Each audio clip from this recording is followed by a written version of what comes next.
সুপ্রভাত আমার সাংবাদিক বন্ধুরা, আপনাদের মাধ্যমে ইন্ডিয়া মঞ্চের প্রত্যেকটি কর্মী, সমর্থক এবং ত্রিপুরার আপামর জনসাধারণকে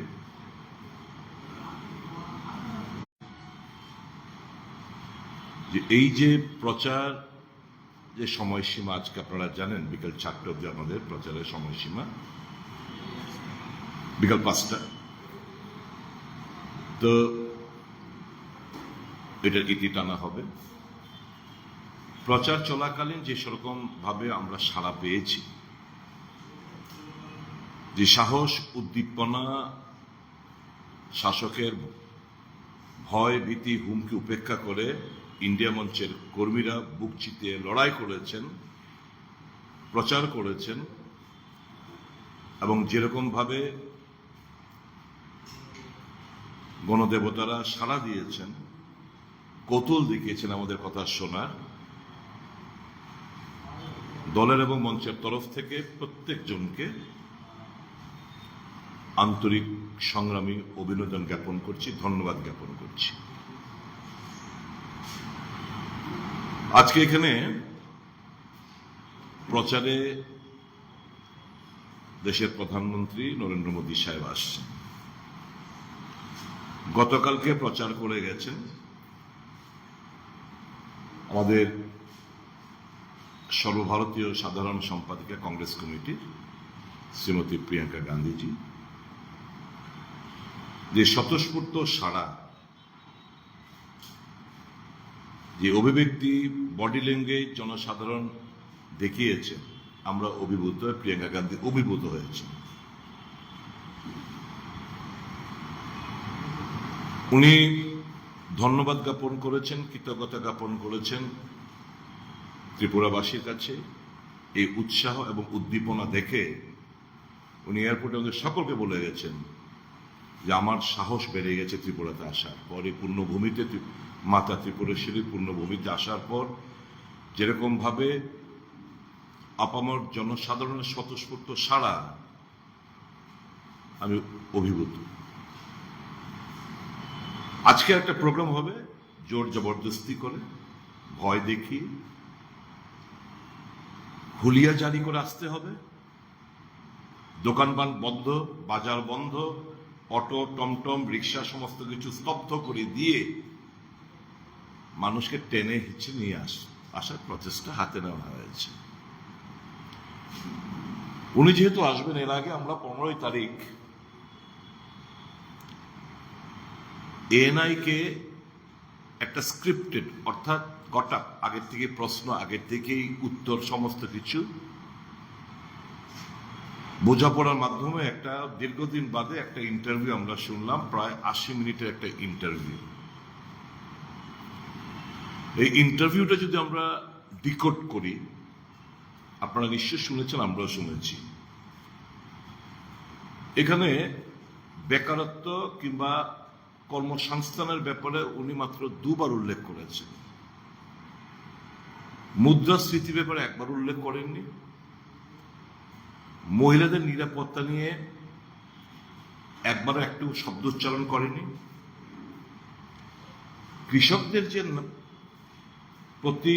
প্রতি ঘন্টা 2জন করে আত্মহত্যা করছে এই দেশে কৃষক, এবং আজও কৃষক আন্দোলন চলছে, টিভির পর্দায় দেখানো হচ্ছে না, সংবাদ শিরোনামে নেই এদের ব্যাপারে কোনো টু শব্দ নেই। শিক্ষা ব্যবস্থা নিয়ে কোনো আলোচনা নেই, একটা টু শব্দ নেই। গরিব দূরীকরণের ব্যাপারে একটি টু শব্দ নেই। জিএসটি অর্থাৎ গব্বর সিং ট্যাক্স নিয়ে একটি উচ্চারণ নেই। মণিপুর নিয়ে ওনার এই 80 মিনিটের লম্বা ইন্টারভিউতে একবারের জন্য উল্লেখ করা হয়নি। হ্যাঁ, রাহুল গান্ধীকে নিয়ে ৩৮ বার রাহুল গান্ধীর নাম উচ্চারণ করেছেন। কংগ্রেস এবং অপোজিশন তাদেরকে নিয়ে প্রায় 84 বার উনি আক্রমণ এনেছেন, উচ্চারণ করেছেন। হিন্দু মুসলমান, হিন্দু মুসলিম এ নিয়ে প্রায় 63 বার উনি উনার এই ৮০ মিনিটের লম্বা ইন্টারভিউতে উনি উচ্চারণ করেছেন নরেন্দ্র মোদী যে গরিব, আমি খুব গরিব, আমি খুব গরিব। উনি প্রায় এটা ২৬ বার উচ্চারণ করেছেন। ভিকটিম কার্ড, উনি পরিস্থিতির ভিকটিম, এই ভিকটিম কার্ড ৭৪ বার উনি উচ্চারণ করেছেন। ফেক নিউজ স্প্রেডের ব্যাপারে ১৮ বার উনি উচ্চারণ করেছেন। অর্থাৎ নরেন্দ্র মোদীর কাছে এই ৮০ মিনিটের ইন্টারভিউতে প্রাধান্য পায় নরেন্দ্র মোদী স্বয়ং, তিনি নিজে পরিষ্কার পরিচ্ছন্ন এবং প্রোপাগান্ডা এবং পেড নিউজের মাধ্যমে গদি মিডিয়াতে সারাদিন ব্যাপী, দুদিন ব্যাপী জানতে চাই। তাদের ম্যানিফেস্টো, আমাদের ম্যানিফেস্টো আপনারা দেখেছেন। জব ক্রিয়েশন কিংবা জব অপরচুনিটির ব্যাপারে আমরা যেরকম ভাবে স্পেসিফিক, তাদের কোথাও কোনো উল্লেখ নেই। কিষান, কৃষকদের এই যে দুগ্নি যে কথাটা, সেই স্লোগানটা দেওয়া হয়েছিল ২০১৪ সালে, এখন তাদের যে ডিমান্ড এমএসপি পরে আইন করো, ফসল নষ্ট হলে তার ক্ষতিপূরণের ব্যবস্থা করো, সবে রঙ্গনাথনের সুপারিশগুলো কার্যকর করো, আইন করো, সেই ব্যাপারে কোনো টু শব্দ নেই। মণিপুর কিংবা মহিলা নিরাপত্তার ব্যাপারে কোনো টু শব্দ নেই। গরিবীপনা দূরকরণের ম্যাটারে কোনো টু শব্দ নেই। কাজে এটা আমরা, আমাদের ফোকাসই হচ্ছে যে গরিবীপনা দূর করে, গরিবের কাছে টাকা দিয়ে দাও, বিভিন্ন স্কিমের মাধ্যমে গরিবের কাছে অর্থটা পৌঁছলে দেশের ইকোনমি গ্রো হবে। মানুষকে এই যে প্রতিদিন নিত্য প্রয়োজনীয় জিনিসপত্রের দাম হু হু করে বেড়ে যাচ্ছে, তার থেকে মুক্তি দাও। এই সমস্ত ব্যাপারে কোনো উল্লেখ নেই তাদের ম্যানিফেস্টোতে। আজ এই দেশবাসীর হয়ে, ত্রিপুরাবাসীর হয়ে আমরা আজকে প্রশ্ন করতে চাইছি মোদী সাহেবের কাছে কয়েকটি প্রশ্ন। Be very specific. দেশের নজওয়ান বেকারদের জন্য চিন্তা ভাবনা কি, সেটা আপনি দয়া করে বলবেন। बहुत हो गई महंगाई की मार, आपकी बार भाजपा सरकार যে স্লোগানটা, যে নারাটা ২০১৪ সালে দিয়েছেন, উল্টো জিনিসটা ঘটতে হচ্ছে। প্রতিদিন জিনিসপত্রের দাম সাধারণ মানুষের নাগালের বাইরে যাচ্ছে। এটাকে কিভাবে কন্ট্রোল করবেন আগামী দিনগুলোতে, এটা প্রতিশ্রুতি দেন। এ ব্যাপারে জানতে চাই। কৃষকদের ব্যাপারে আপনি বলুন, মহিলাদের নিরাপত্তার ব্যাপারে বলুন,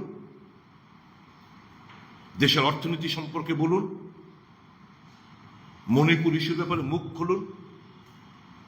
আমাদের রাজ্যে এই যে তথাকথিত তিপ্রাসাদ ঠকানোর যে একটা পাকাপোক্ত বন্দোবস্ত করেছেন, এই যে একর্ড ঐতিহাসিক একর্ড, এই একর্ডটা কি স্পেসিফিক, কি করতে চাইছেন? এয়ারপোর্টের নামকরণ, মূর্তি বসানো, এই দিয়ে যদি তিপ্রাসাদ খুশি থাকে, আমরা খুশি না, তিপ্রাসাদ জাতিগোষ্ঠী খুশি না। এটা আপনাদের নির্বাচনী স্টান্ট হতে পারে, ভোটে আদায় করার, তাদের ইমোশনটাকে এক্সপ্লয়েট করার জন্য হতে পারে, কিন্তু ভেরি ভেরি স্পেসিফিক আপনারা এই তিপ্রাসাদের ডিমান্ড, প্রদ্যুৎ কিশোর যে ডিমান্ড, দ্য গ্রেটার ত্রিপুরাল্যান্ড, এটা কি আপনারা মানেন না মানেন না, তার ব্যাখ্যা পরিষ্কারভাবে করে দিয়ে যাবেন। তিপ্রাসাদ এই যে একর্ড আপনারা কি করতে চাইছেন, এটা ক্লিয়ার হন। এই সমস্ত কিছু না করে মানুষের দৃষ্টি অন্যত্র ঘুরিয়ে দেওয়ার জন্য যদি উনি এসে থাকেন, উনি আসছেন, যেটা সব জায়গায় হচ্ছে, যে হিন্দু মুসলমানের কার্ড খেলা, শহীদের রক্তের ফায়দা নেওয়া, শুধু ভোট সর্বস্ব রাজনীতিটা না করার জন্য আমরা আবেদন জানাচ্ছি। এবং ত্রিপুরা মানুষকে পরিষ্কার একটা বার্তা দিয়ে যাক, কেন তাদের রিপোর্ট কার্ড কি করতে পেরেছে, কি জনকল্যাণমুখী সিদ্ধান্ত। যেমন কংগ্রেস জমানায়, ইউপিএ জমানায় আমরা এমজিএনরেগা আইন আমরা করেছি, এবার আমরা আইন করতে যে ন্যূনতম মজুরি বৃদ্ধি ৪০০ টাকা। আমরা তো আমাদের পরিষ্কার, আমাদের agenda is clear before the public. এই যে প্রকল্পগুলো আমরা MGNরেগা, খাদ্য সুরক্ষা আইন, শিক্ষার অধিকারের আইন, স্বাস্থ্যের অধিকারের আইন, বনাধিকার আইন, তথ্য জানার আইন, উনি নাম পাল্টানো ছাড়া IAY কে PMAY, রাজীব গান্ধী গ্রামীণ বিদ্যুতীকরণ যোজনার নাম পাল্টে দীনদয়াল উপাধ্যায়ের নাম জোট লাগানো, নাম পাল্টানো, নির্মল ভারতকে স্বচ্ছ ভারতের দেশবাসীর সাথে কি করলেন সরকার তার রিপোর্ট কার্ড পেশ করুন, আমরা যাচাই করি। বিকশিত ভারত, উনি বলছেন একদিকে বিকাশ হচ্ছে, বিকশিত ভারত হচ্ছে, আরেকদিকে গর্বের সঙ্গে বলছেন আমি 5 কিলো করে 80 কোটি জনতাকে আমি বিনা পয়সায় চাল এবং গম খাওয়াচ্ছি। তাহলে 80 কোটি জনতাকে যদি তুমি চাল কিংবা গম বিনা পয়সায় বিলি বন্টন করো, তাহলে হাউ এটা বিকশিত ভারতবর্ষ বিকশিত কিভাবে হচ্ছে? এগুলো পরিষ্কার করে তথ্য জানান আপনাদের দেশবাসীর কাছে। সেই জায়গায় ওনারা থাকবেন না, উনি থাকেন না।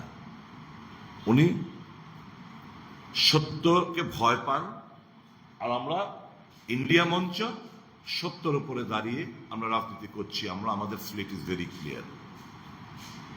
আমি শুধু আজকে এই রাজ্যবাসীর কাছে একটি বিনম্র আবেদন জানাবো, ভয়কে জিতুন। সকাল সকাল দলবদ্ধভাবে আশপাশের বাড়ির সবাই মিলে একসঙ্গে সকাল সকালকে ভোট প্রদান করুন। অসুবিধা হলে ওখানকার স্থানীয় নেতৃত্বের সঙ্গে যোগাযোগ করবেন। সেক্টর অফিসারও রয়েছে, পুলিশের দ্বারস্থ হন, হেল্পলাইনে ফোন করুন। আর একটা কথা করবো সকলের কাছে, ভোটে যাওয়ার পথে অ্যান্ড্রয়েড মোবাইল যাদের রয়েছে পকেটে ভিডিও মোডে দিয়ে আপনারা চলবেন। রেকর্ড করুন প্রত্যেকটি, যদি কেউ বাধা দিতে চায় তাদের সমস্ত কিছু রেকর্ড করুন। ত্রিপুরা জনসাধারণ কাছে আমার বিল থাকবে। আমরা কি চাইছি? ভোটে হার জিত হয়, সবাই জেতে না, কেউ না কেউ জেতে, কিন্তু মানুষের রায়টা সঠিকভাবে প্রতিফলিত হোক ভোট বাক্সে। নির্বাচন কমিশন আমাদেরকে আশ্বস্ত করেছেন যে 100% আমরা ব্যবস্থা নেব। আমরা আশাবাদী যে মানুষের ভোট, মানুষের অধিকার সুরক্ষিত থাকবে এবং সঠিক করতে মানুষের মতামত EVM এবং ভিভিপ্যাটে তা প্রতিফলিত হবে। আমরা প্রত্যাশা রাখছি।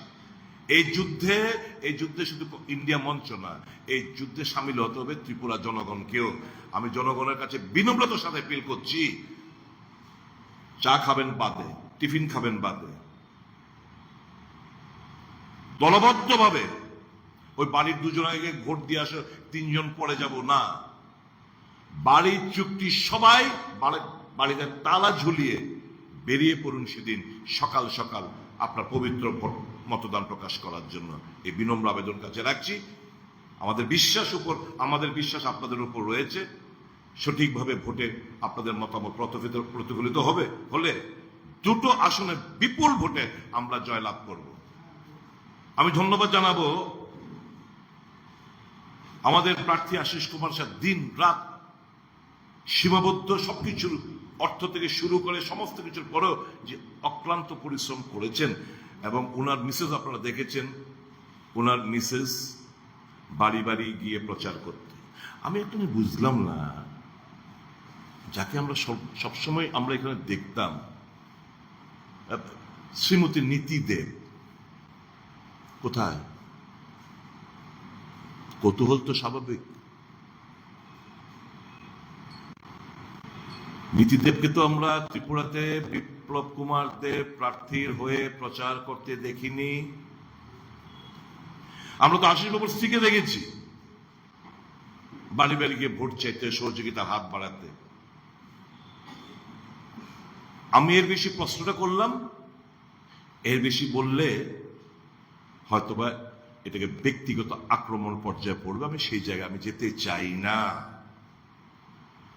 আমার শুধু এই রাজ্যের মহিলাদের, আপামর জনসাধারণের কাছে একটাই বক্তব্য,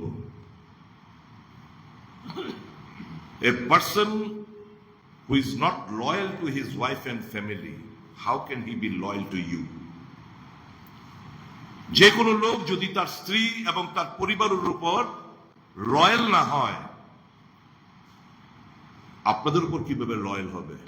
প্রশ্নটা করলাম, বিচার আপনাদের কাছ থেকে চাই। অনেক কিছু বলার ছিল, আমি বলবো না, আমি জাস্ট হিন্টস দিয়ে দিলাম। বিচারের দায়িত্ব আপনাদের।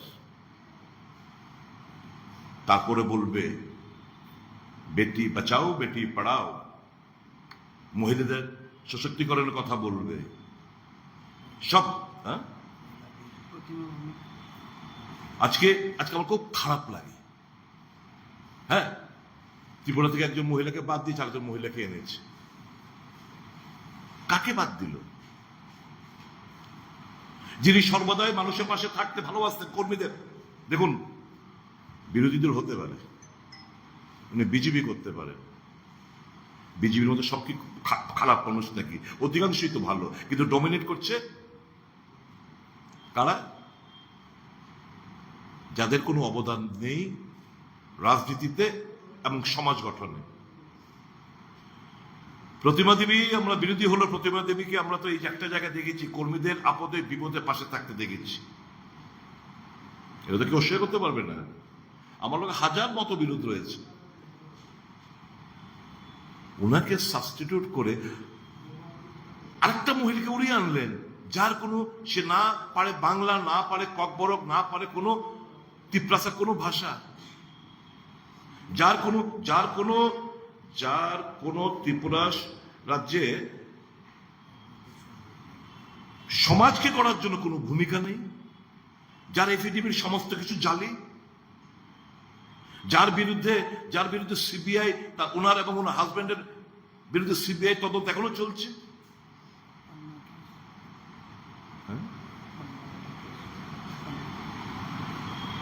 তো এই জায়গায় মানুষকে ভাবতে হবে যে নিপাট ভদ্রলোক, সহজ সরল মানুষকে ভোট দিতে চান, নাকি ওই 4 বছর যে ত্রিপুরাকে অন্ধকারের কানাগলিতে নিয়ে গেছে, নেশার সঙ্গে, নেশামক ত্রিপুরা গল্প শুনে নেশার সঙ্গে যুক্ত করেছে, কমিশন খেয়েছে, হাজার হাজার কোটি টাকা এক্সটর্শন করেছেন এ রাজ্য থেকে, স্কুটার বাহিনী, হেলমেট বাহিনী বানিয়েছেন, যে আমাদের আশার গল্প শুনিয়েছেন, এপেলো আসবে, এইমস হবে, গোমতী দিয়ে জাহাজ আসবে, রামায়ণের কথা, ইন্টারনেট রামায়ণ যুগে ওই সেক্সিস্ট কমেন্ট ওই ডায়না হেডের সম্পর্কে, সিভিল ইঞ্জিনিয়াররা শুধু সিভিল এক্সাম দিতে পারবে, এই সমস্ত লোকদের নির্বাচনে আপনারা ভোট প্রদান করবেন, নাকি একজন নম্র ভদ্র মাটির মানুষ, যার 40 বছরের অধিক রাজনীতির ইতিহাস ব্যাকগ্রাউন্ড অধিক রয়েছে, ওনাকে চয়ন করবেন, নির্ণয় করবেন? আমি বিজেপি বন্ধুদের কাছে বলবো, বিজেপিকে যারা সমর্থন করেন, নিজের পায়ে নিজেরা কোড়াল মারবেন না। আজকে আপনাদের যারা পুরনো বিজেপি রয়েছেন, দীর্ঘদিনের বিজেপি করছেন, কোনো ভ্যালু নেই। নতুন নতুন নতুন নতুন ডিসপোজেবল সিরিজের মতো ইউজ এন্ড থ্রো আপনাদেরকে ব্যবহার করে চলে দিচ্ছেন। নতুন ধারে নির্বাচন, সংবিধান বাঁচার নির্বাচন। সকলের বিনম্র অনুরোধ রাখছি, গণদেবতাদের কাছে অনুরোধ রাখছি বিনম্রতার সাথে, আসুন ইন্ডিয়া মঞ্চের প্রার্থীদের বিপুল ভোটে উপনির্বাচনে আশিস কুমার সাহা, উনি আপনাদের সামনে কয়েকটি কথা বলবেন। পশ্চিম ত্রিপুরা লোকসভা আসনের নির্বাচনের প্রচার পর্ব প্রায় শেষ লগ্নে এসে পৌঁছেছে। আজকে এই সাংবাদিক সম্মেলনের মাধ্যমে অগণতান্ত্রিক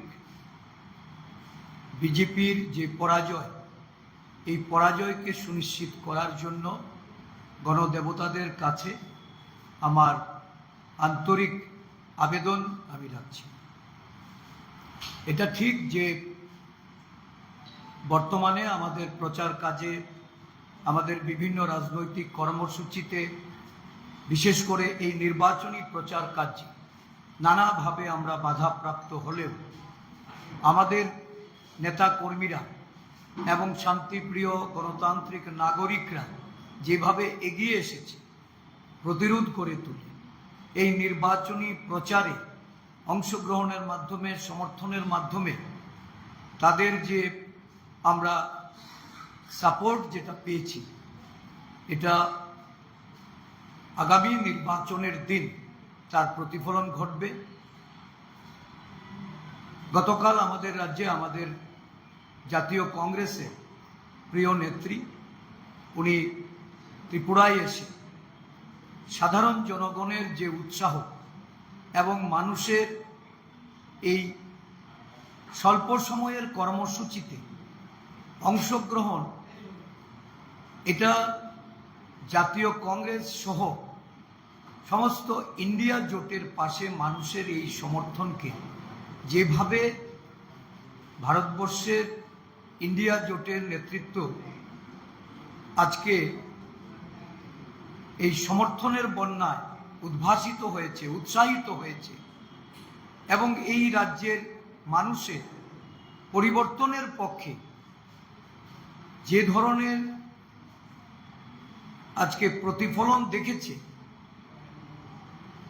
আমাদের নেত্রী কর্মসূচি শেষ করে যাওয়ার পথে রাজ্যের মানুষকে ওনার আন্তরিক ধন্যবাদ জ্ঞাপন করে আগামী 19 তারিখে এবং 26শে এপ্রিল পূর্ব ত্রিপুরা আসনে ওনাদের প্রত্যেক গণদেবতাদের ভোটাধিকার প্রয়োগ করার ক্ষেত্রে সাহসিকতার পরিচয় দিয়ে সংঘবদ্ধভাবে এগিয়ে আসার জন্য উনি আহ্বান করে গেছেন।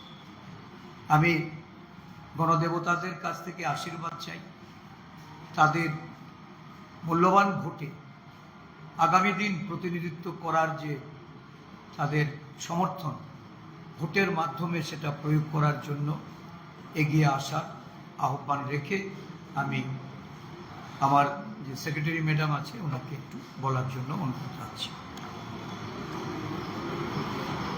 मंच पे उपस्थित प्रदेश अध्यक्ष और हमारे इंडिया ब्लॉक के प्रत्याशी आशीष शाह जी और हमारे मीडिया चेयरमैन प्रवीर दा, सभी प्रेस के भाई और बहन, आप सबका धन्यवाद आज यहाँ पे आने के लिए। सबसे पहले तहे दिल से आप सबका बहुत बहुत धन्यवाद। आपने कल कार्यक्रम उन्होंने फ़ोन किया, उनके ऑफिस से भी फ़ोन आया और उन्होंने कहा है कि आप सब देश के जितने भी लोग हैं सबको बहुत बहुत धन्यवाद उनके सहयोग के लिए। और मैं हाथ जोड़कर त्रिपुरा माँ त्रिपुरेश्वरी के महिलाओं को, स्पेशली महिलाओं को ये कहना चाहूँगी कि बदलाव का समय आ गया है और जितने भी भाई बहन हैं, जितने भी हमारे युवा हैं, सबसे आह्वान करूँगी कि सही चुनिए और एक सही प्रत्याशी को चुनिए जो आपका फ्यूचर को आगे लेकर जा सके और आप सबको आगे लेकर जाके एक कुशल त्रिपुरा बना सके। मैं बहुत बहुत धन्यवाद करना चाहूँगी और मैं आशा करती हूँ कि आने वाले 19 तारीख को आप लोग बहुमूल्य वोट से हमारे इंडिया ब्लॉक प्रत्याशी श्री आशीष शाह जी को वोट देकर विजयी करेंगे। आप सबका बहुत बहुत धन्यवाद। আমাদের আরেকটা অনুষ্ঠান, সবাই আসতে এখনো গাড়ি আসতে পারেনি, যারা এসছেন আজকে একটা জয়নিং প্রোগ্রাম রয়েছে। এই জয়নিং প্রোগ্রাম আপনাদের সহযোগিতা চাইছি। জাস্ট 3-4 মিনিটস নামগুলো লিখছে আপনাদের।